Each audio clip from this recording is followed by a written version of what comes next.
Hey everyone, and welcome to season 2, episode 9 of Picture the Scene with me, Rachel. And me, Andrew. Guys, he's done 1 week of the Patreon and he's already forgotten what we do when we open up our pod.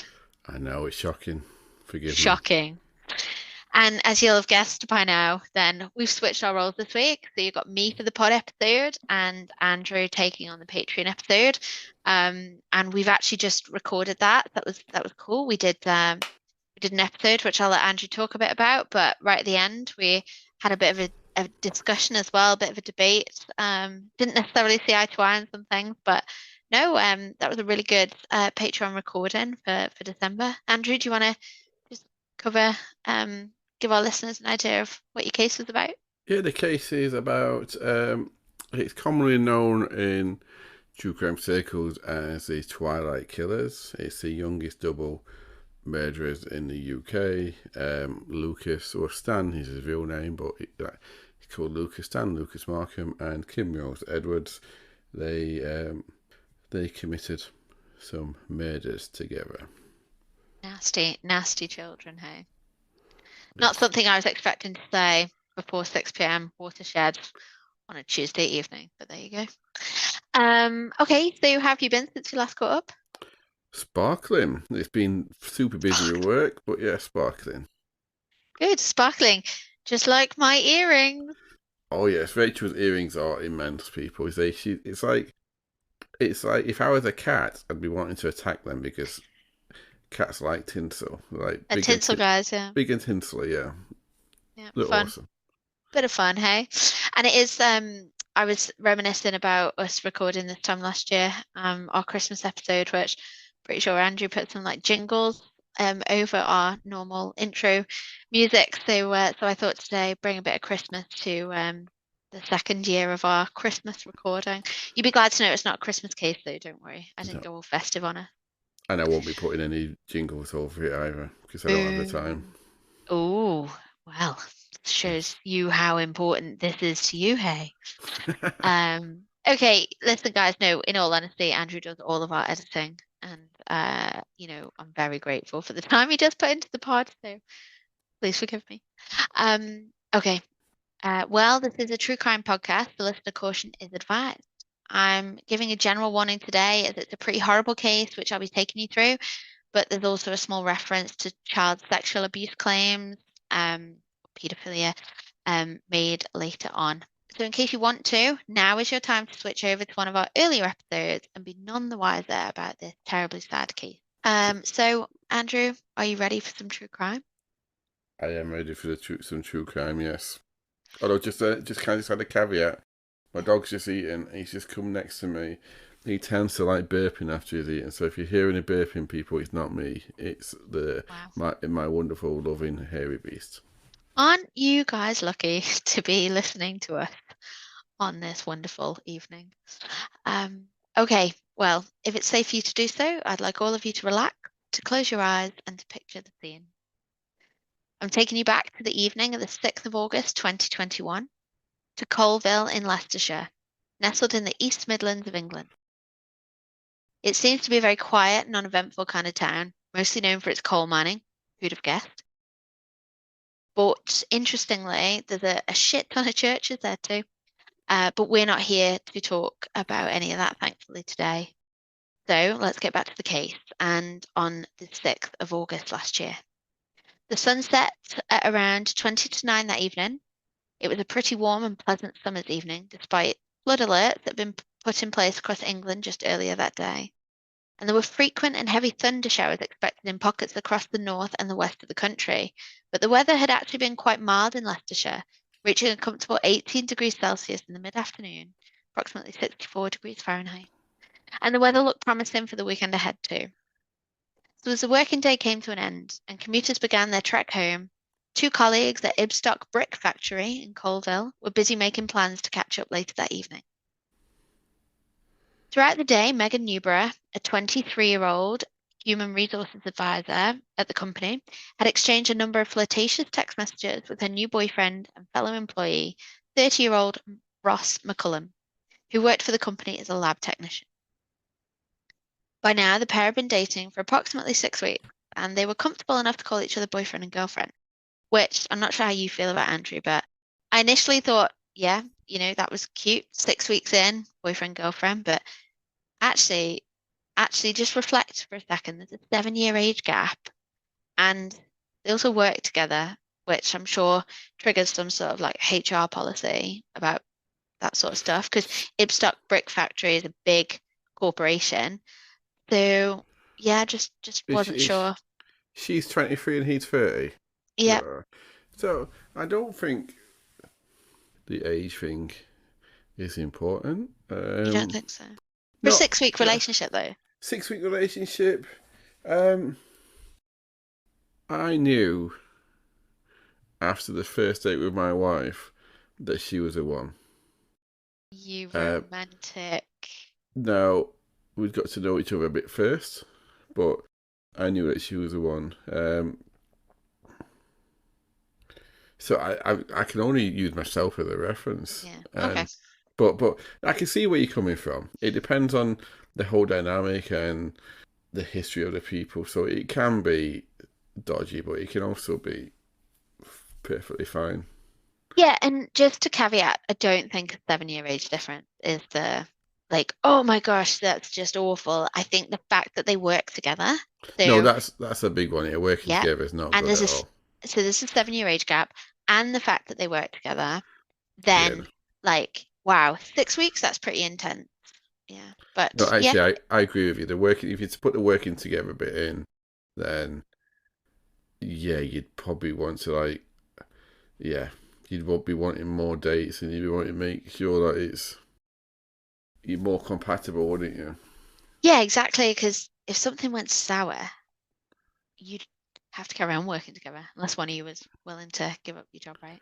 Yes. But anyway, tonight would be the first time that Megan would be visiting Ross at his home, just an 11-minute drive down the road from their office in Windsor Close, Colville. Megan, who lived a couple of towns over, set off from her home in Nuneaton, Warwickshire, at around 7:30 for the 34-minute drive to Colville. Megan was still only 23, as I've mentioned, and therefore she was still living with her parents. Now, interestingly, she'd had an offer accepted on a property and a mortgage approved. So quite together, 23-year-old, I think you might agree. The fact that it's 2021 and yeah, you've had your mortgage accepted and an offer accepted on a property. Not a lot of 23-year-olds, I think, that could say that on their own they were, ready to step on the housing ladder. And especially as well, extra kudos because this was in the middle of COVID as well.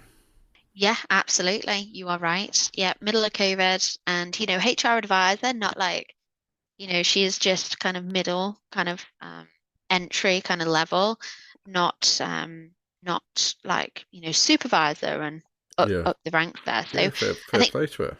building a picture of, yeah, the fact that she's quite hardworking and obviously must have saved quite a bit as well. I just totally want to change my answer. She was a HR advisor. 6 weeks, any workplace relationship. No, that's just triggered that. I just didn't Yeah, even, no, yeah.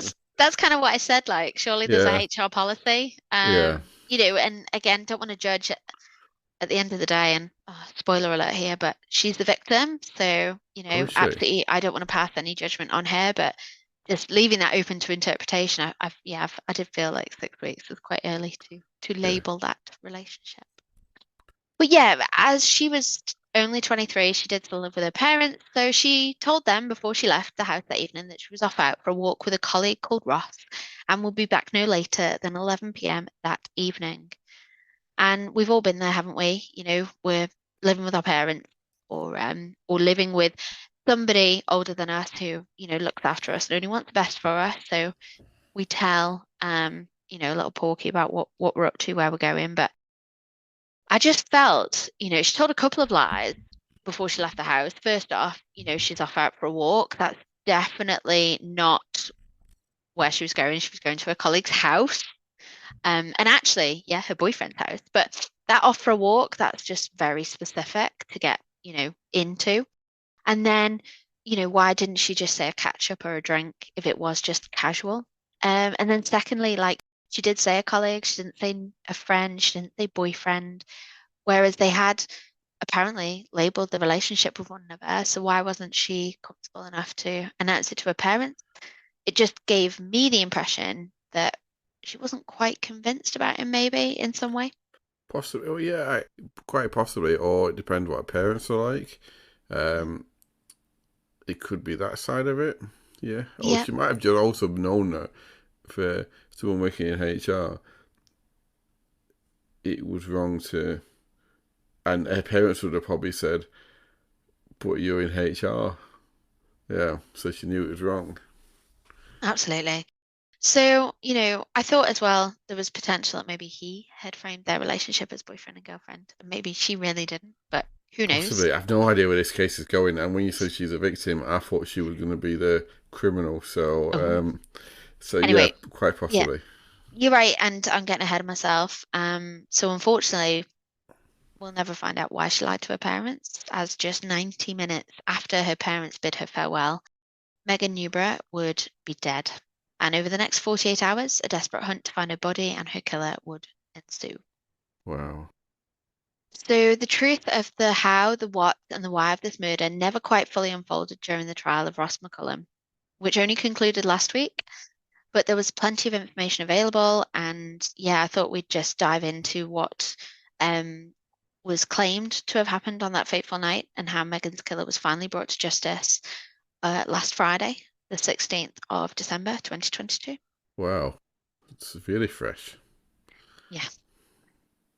Okay, so for now, I'm going to take you back to Friday, the 6th of August. Megan arrived at the McCullam family home just after 8 p.m. that evening, where Ross's parents hadn't long left for a night out, and so the pair had the house themselves. According to Ross, they spent the first 15 to 20 minutes just talking, really, and filling awkward silence and exchanging looks at one another. Ross would later claim that he felt awkward throughout the duration of her visit, wishing he'd actually asked her to leave shortly after she arrived. However, not long after this, the couple had started to engage in sexual activity. In his original statement to the police, Ross confirmed the pair had fooled around and that Megan left shortly after at around 9 p.m., heading to McDonald's before her 30-minute journey home. But this is a true crime podcast, and you guys must know by now that Megan never made it home. And by midday the following day, on Saturday, the 7th of August, her parents raised the alarm and a missing person inquiry was launched. The, the case quickly flipped into a kidnap inquiry later on the same day when Megan's brother managed to track her mobile phone through the Find My iPhone app, which had been thrown into the bushes by the roadside. And things just didn't add up, and it didn't take long for the police to hone in on a prime suspect, the colleague that Megan had told her parents about the night before, and potentially the last person to see Megan alive. As it's such a fresh case and all over the papers at the minute, I won't keep our listeners waiting. Ross McCullam was absolutely guilty. But as the police closed in on him, he spun a web of lies and made some big mistakes along the way in trying to cover his tracks that evening. But luckily, and despite this, it didn't take long for the police to uncover the truth, and he was arrested in the early hours of Sunday, the 8th of August. This was actually all captured on body cam, and it's all available on YouTube, which was really interesting to watch. It's like shows like the modern day um, you know, way that crime and perpetrators are kind of coming about, really. And yeah, so Ross actually quite quickly, when he was arrested, he quite quickly but very quietly was whispering um, his confession to the arresting officers that he had killed Megan. And then quite quickly as well confessed where her body was. But just to give you the picture of Ross McCullum, he was upstairs in his parents' house whispering because he didn't want them to hear. Like, you've just admitted to the police that you've killed a woman in that house and disposed of her body, and your parents are going to find out, right? But you're Yeah, whispering to the officer, just so that they don't hear in that moment. but didn't you say? I've just had to Google him to see what he looks like. But didn't you say? I'm intrigued because yeah, no, I agree. It's odd, like whispering when they're going to arrest him and take him downstairs past his parents anyway, and they're going to find out. And Let's be honest, if his mum's anything like my mum, she'd have had a glass to the wall anyway and like, trying to like listen what was going on. I'm intrigued because I don't know this case at all. And you mentioned paedophilia. You mentioned that he spun a web of lies. Yeah, he just admitted to it straight away and told him where the body is. So I'm intrigued where you're going with this one, Rachel. Yeah. Yeah, okay. Well, let's get into it then. Hmm. So Ross McCullam was charged with murder on the 10th of August and remanded in custody with his court case eventually going to trial on the 31st of October 2022, lasting a total of 6 weeks.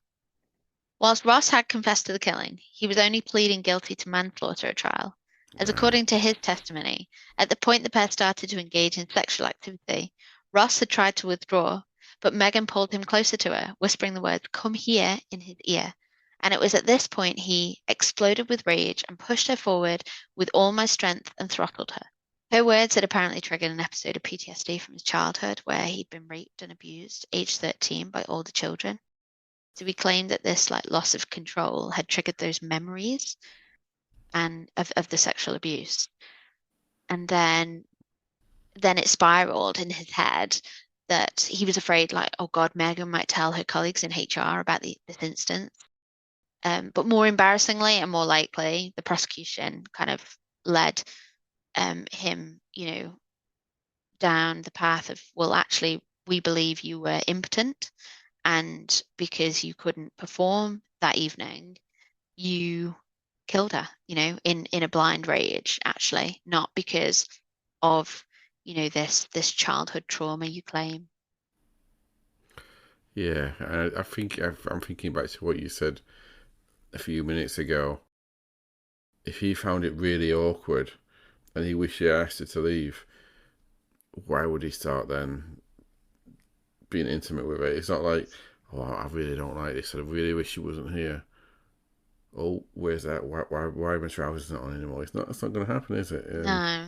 And that's the thing, like it's really quite a crazy case, and I'll go on to explain like the web of lies that like he tried to spin to like throw the police off the trail, but essentially, even though he was 30 years of age, he was so naive, like, and in the first like 24 hours, again, caught on body cam footage, he's just saying how concerned he is for her and how they had plans to meet on the Saturday and she's just not texted him or called him back. And, he's just, yeah. I will kind of dive into that a little bit more um, as we go through this. But the reason why I brought up the impotence, which you're probably thinking that's added another layer to it.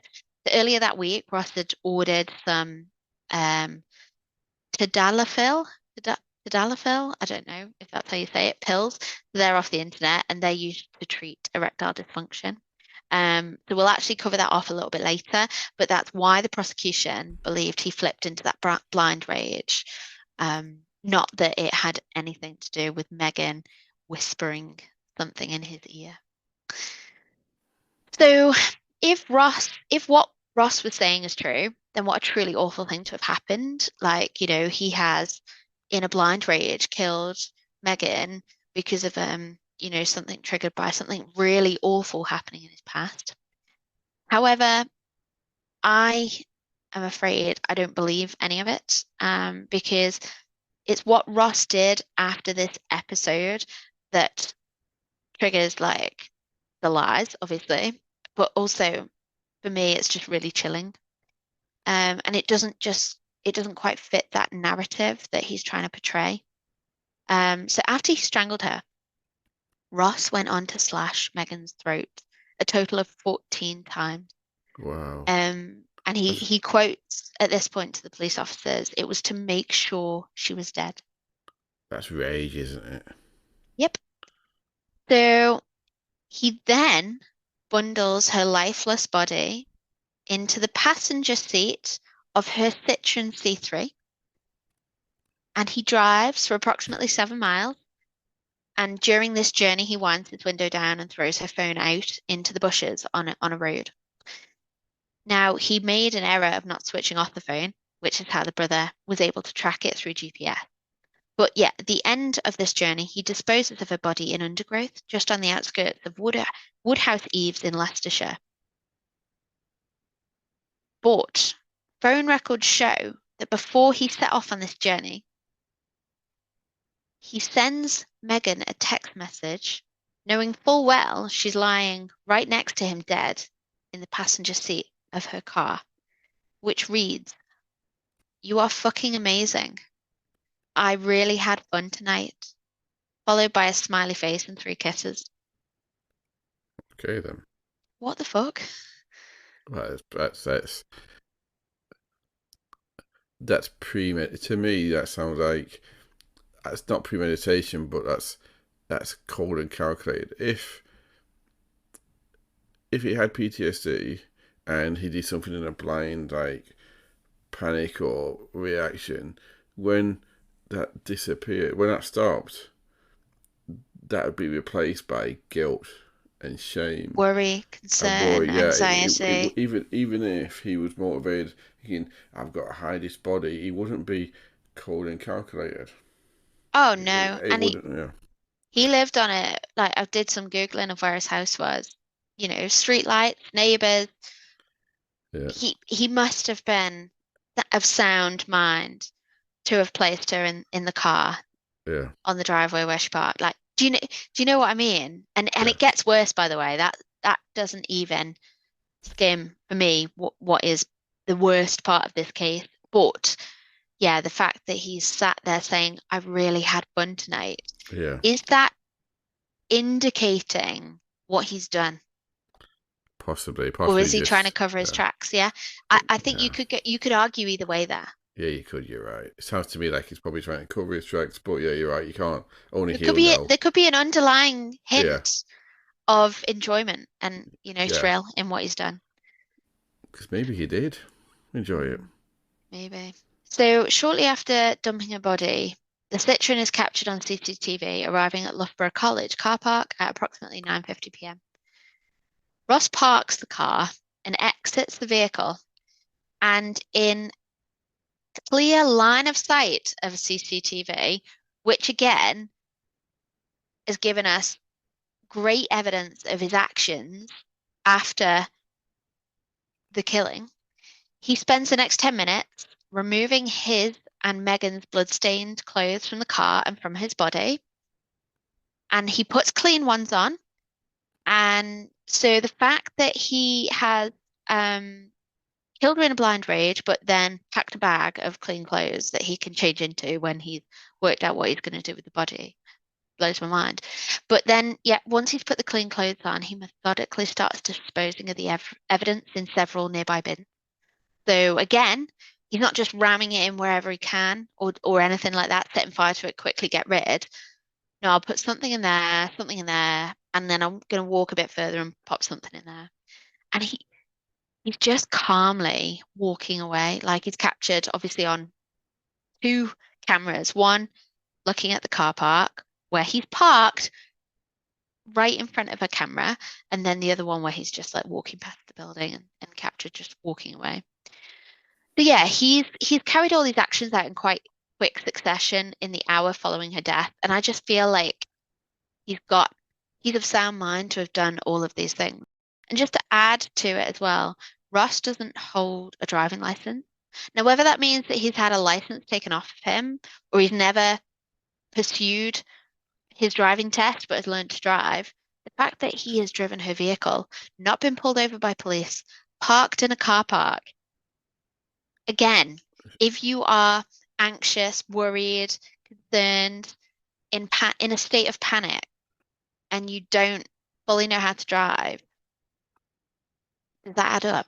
No, it doesn't know, and it no, it doesn't know, and it also indicates that he's. I don't think this was premeditated because the fact that he, well, in my opinion anyway, the fact that he didn't think about the cameras and that shows that there's some level of thought he's gone into trying to hide everything, like you said, with the clothes and the different bins and stuff. But it sounds like he's thinking on the go as well. So he's Yeah. hasn't thought about those extra things, which is why I think possibly if it was premeditated, they'd have probably picked a better place to dump the car and the clothes and whatnot. Well, yeah, maybe, maybe. I think there's an element of him having control of the situation. You're right. Yes. He obviously hasn't scoped the area out for CCTV, so that has been a little bit slapdash, but he's had enough control to pack that bag. Oh no, no, I think he's got control, and I think I'm not even doubting that he probably had fantasies about killing anyway. Yeah. He probably what probably helped push him over the edge was that it's probably something he had some sort of desire to do anyway. I Mhm. don't think probably from what you're saying he intended to kill her that evening. No. But Right. if Okay. it happened, then I'm not obviously. Yeah, it's definitely cold and calculated. The fact that he's managed to pack a bag, put the body in the car, think about dumping the phone in a different place, Yeah. and the clothes, and yeah. No, I get you. Well, and you touched on an interesting point that we'll dive into in a bit as well. So Ross is captured walking off down the road and he orders the taxi to take him home and he gets the taxi to drop him off just 100 yards down the road from his house. But he has plenty of time to make it home before his parents arrive home from their party. So at 11:27 that evening, Ross leaves a voicemail on Megan's phone, which was played during the trial. Basically, I'm just going to read that out to you now. So, hey up, babe, it's Ross. Just worried about you. You haven't rang back or, text me or anything. It's probably nothing. Probably fell asleep. I'm just worried, that's all. I had a fun time earlier. Anyway, I will see you tomorrow. Love you. Oh, I didn't just say that. Oh, fuck. So obviously that's me reading out his text, his voicemail. It was obviously more easy breezy than that, but that's also on YouTube. And personally, like when I listen to that, crazy how calm he is. Bearing in mind, 3 hours earlier, he's running about all over the place, getting rid of a body.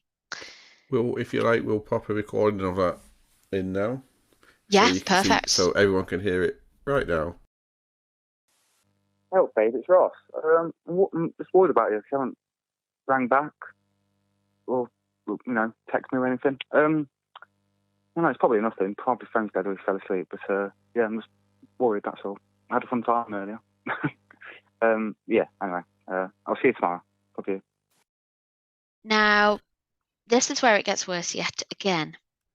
Shortly before he left that voicemail, Ross's internet search history shows him Googling for how to tell a girl that you love her. And then, after he left the voicemail, so after he used Google to understand how to leave that voicemail, his next Google search is for serial killers. Oh, And so then, he likes what he did then. absolutely, but not only that, further searches linking specifically to Levi Belfield, Peter Sutcliffe, and Ian Huntley are made. There you go. He's crossed that line, hasn't he? He's probably just thinking, yeah, wow.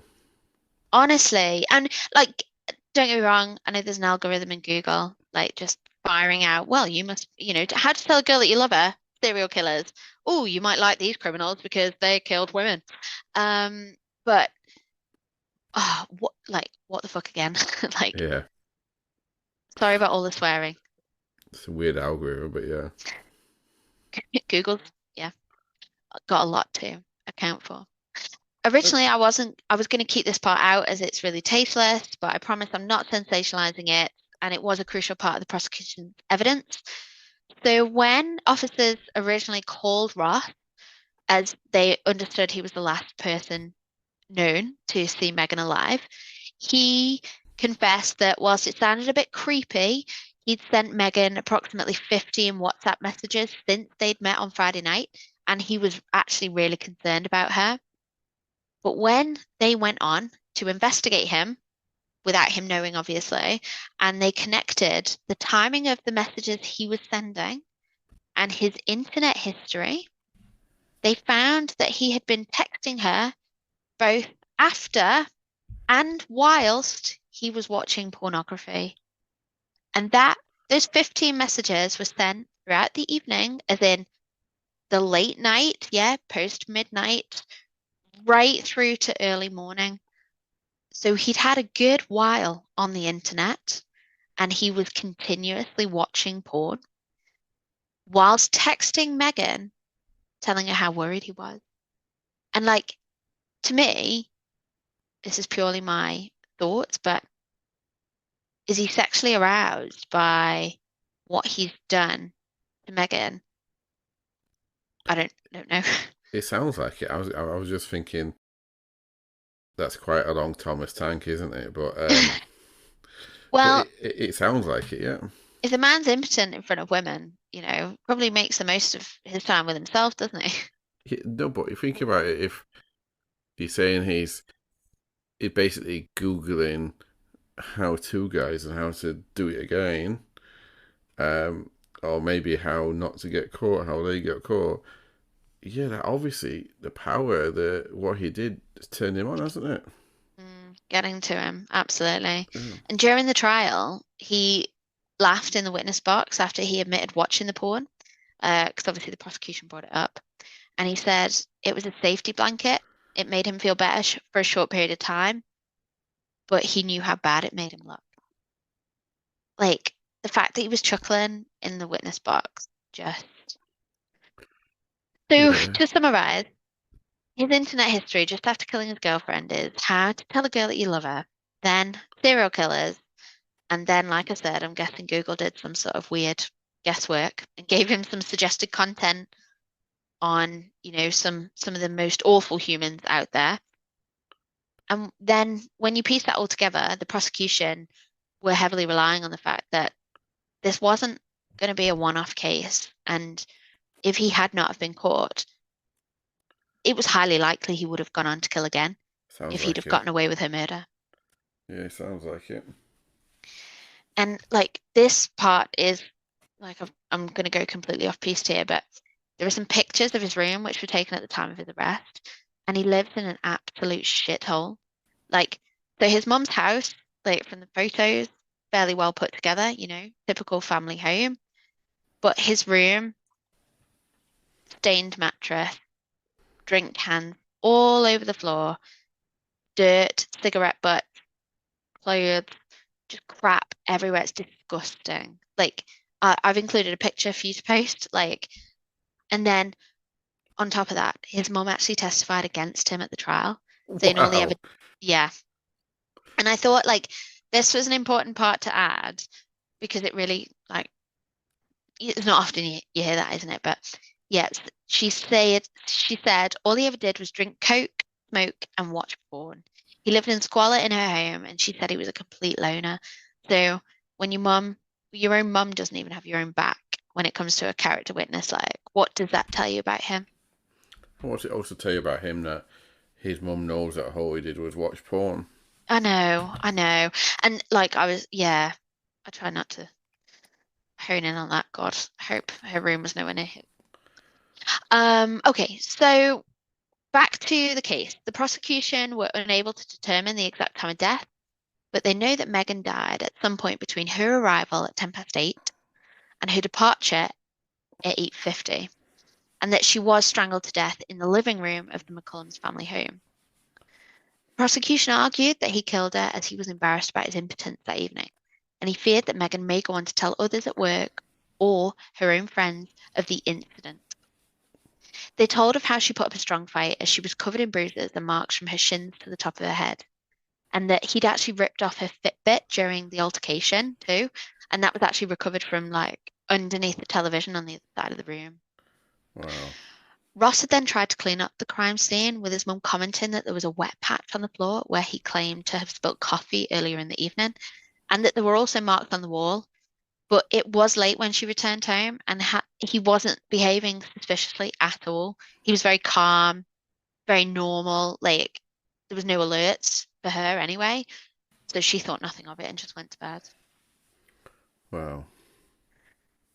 At the trial, the only thing that prosecutors suggested played in his favor was that had he have not confirmed the location of the body, she may not have been found for weeks or potentially months.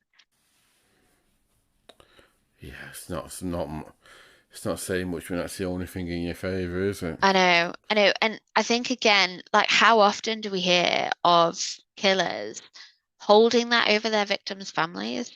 Yeah, it's a power thing, isn't it? Absolutely.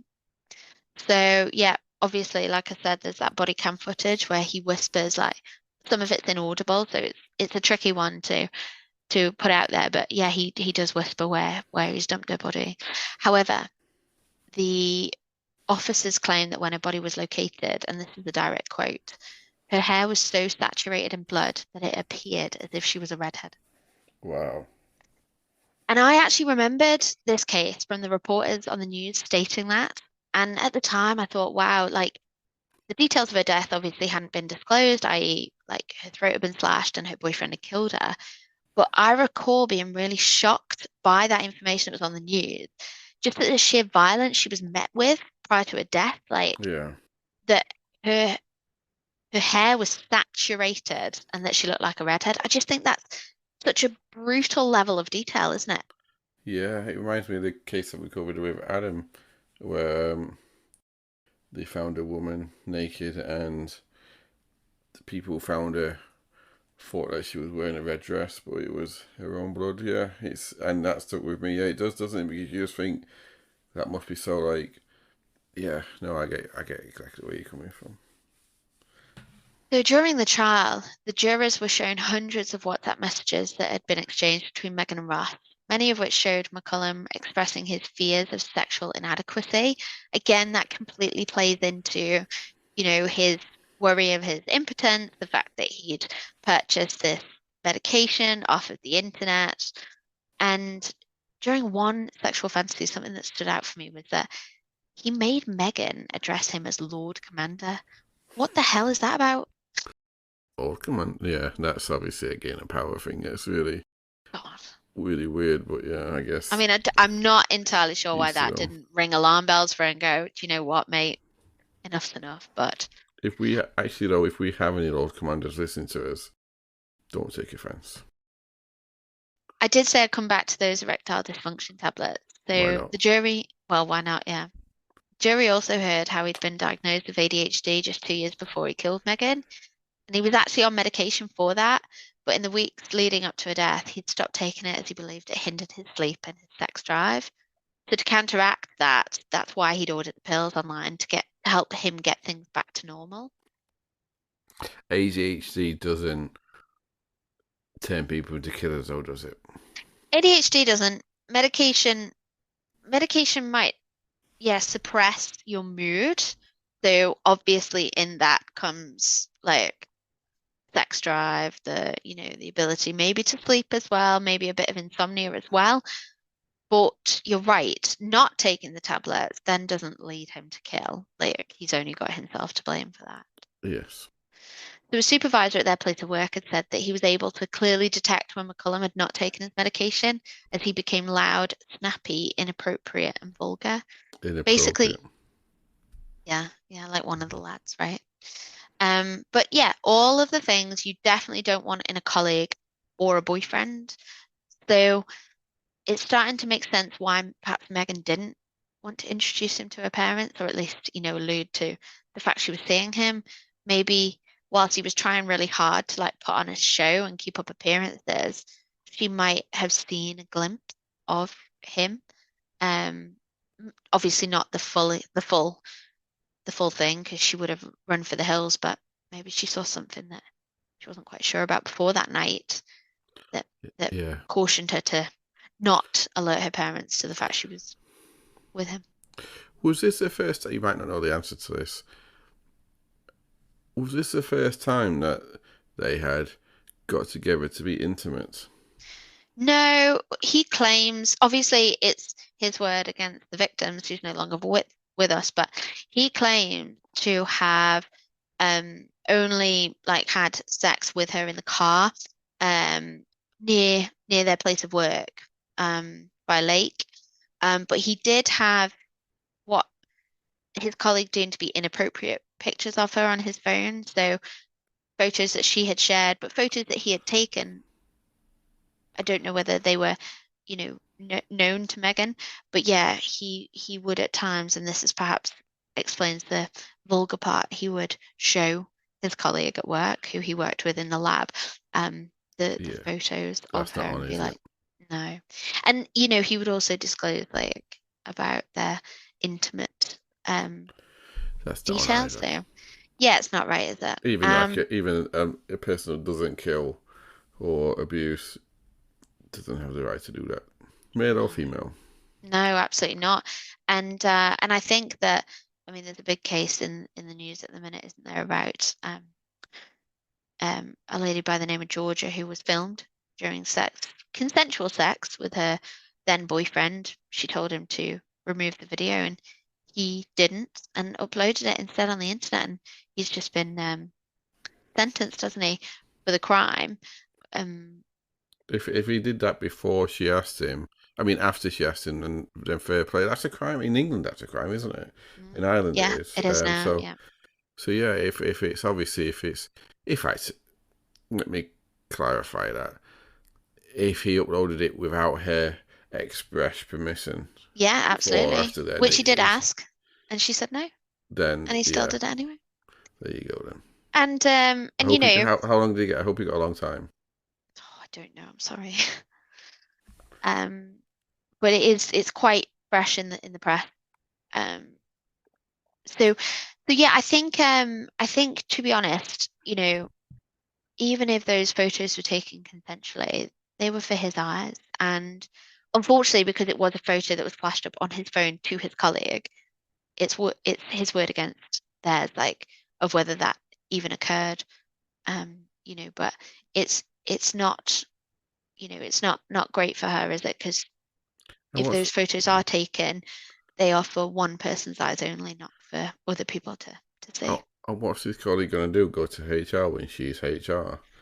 Yeah, I mean, exactly. Yeah. yeah, it's Yeah. yeah. No, it's a tricky one. The trial concluded on Monday, the 12th of December, and the jury took just 90 minutes to find Ross McCullam guilty of murder. I'm surprised it took that long. Really. Yeah, and so on Friday, the 16th of December, at Leicester Crown Court, Ross McCullam was sentenced to life imprisonment with a minimum term of 23 years, which I thought was quite poetic given our victim herself was 23 at the time of her death. She was actually murdered just 6 days before her 24th birthday. So I thought I'd end the episode with an excerpt from the victim impact statement read by Megan's sister, Claire Newborough, as these words really hit me. I feel like I could have known a Megan. I feel like we all might have a Megan in our lives at this minute. She just seems so wonderful and loving and caring. She was only 23 with a whole life ahead of her. She was just trying her best to find someone to love and enjoy her life with. And in the victim impact statement, her sister's words were so relatable. Like, she commented at one stage about how Megan hated the cold. And the one thing that broke her every single day was that Megan was just left out in the cold, um, you know, Mm.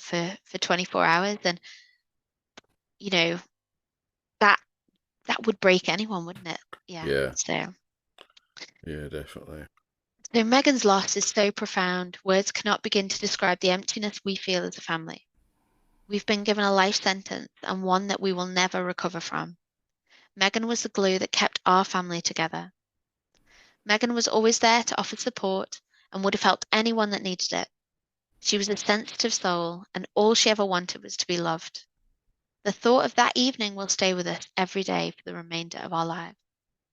The inhuman action of the defendant to such a beautiful human being is something we cannot fathom and will remain with us forever. The pain and agony she must have suffered throughout her last minutes of her life is unimaginable. So, what do you think about that? Yeah, that case. I probably would have known this case, but I've not looked at much news over the last few weeks, and obviously, um, it only came out like 8 days ago. So, but yeah, no, it's crazy. I'm looking at a picture of Megan now, and I get what you're saying. She looks just like those like really happy-go-lucky, really nice people that you know. She looks just like one of those. Maybe it's just me projecting after what you said onto her image. I don't know, but I think that while it was horrible what happened to her, we've got to be thankful that he didn't have more intelligence, so he couldn't do this again. That Yeah, and he he made was enough mistakes to be caught. Yeah, absolutely. I was about to say naive enough to think that the actions that he took that evening that were foolproof, but absolutely not. And just to also kind of add, personally, this case was one that I read a lot about. It happened only 8 weeks after Sarah Everard went missing, Wow. and almost to the day. So, in fact, I think it was because well, no, I think Sarah Everard went missing midweek, and this was a Friday night. But yeah, she went missing in June, early June. Um, and obviously Megan was early August. And at the time, unfortunately, there was post case, there was a lot of press because both girls were blonde, both girls were young, both girls were photogenic. Yeah. That's why they featured heavily on Britain's newspapers. But and I absolutely agree. There are so many crimes that should be headline news and front page that don't get the attention. But yeah, at the time, this was like heavily featured, and I remember, yeah, just looking at pictures of her, and same with Sarah Everard, of knowing, immediately I've got a friend that looks just like her, or I've got a Yeah. friend that would be just like her, and yeah, then that it becomes very relatable, doesn't it? When you, yeah, Wow. Yeah, that's a poor woman, poor Megan, and and sounds like luckily Ross is behind bars. I was actually yeah. surprised that this man held down this job as a lab technician in this like clay and brick factory of, you know, It's hard to lose a job once you've been in it enough time, isn't it? well, is it though? Like, I hear of others who work for these companies where there's like, you know, you're a bit weird or whatever, you've got the sack. Listen, I've just sent you a picture on Slack, which I want you to add. That's his bedroom. You see, it's a crime what he's done to his Xbox server. Um, Look at the state of that mattress. It's black. Uh-huh. Imagine, obviously you're not going to keep this part in, but imagine you're going to your boyfriend's house No and wonder he they stay invites you in there. downstairs. Yeah, he wouldn't be right near to the bedroom, would he? It's grim. It's so grim. So yeah, that's the disgusting room. I'll pop that up on our social Yeah.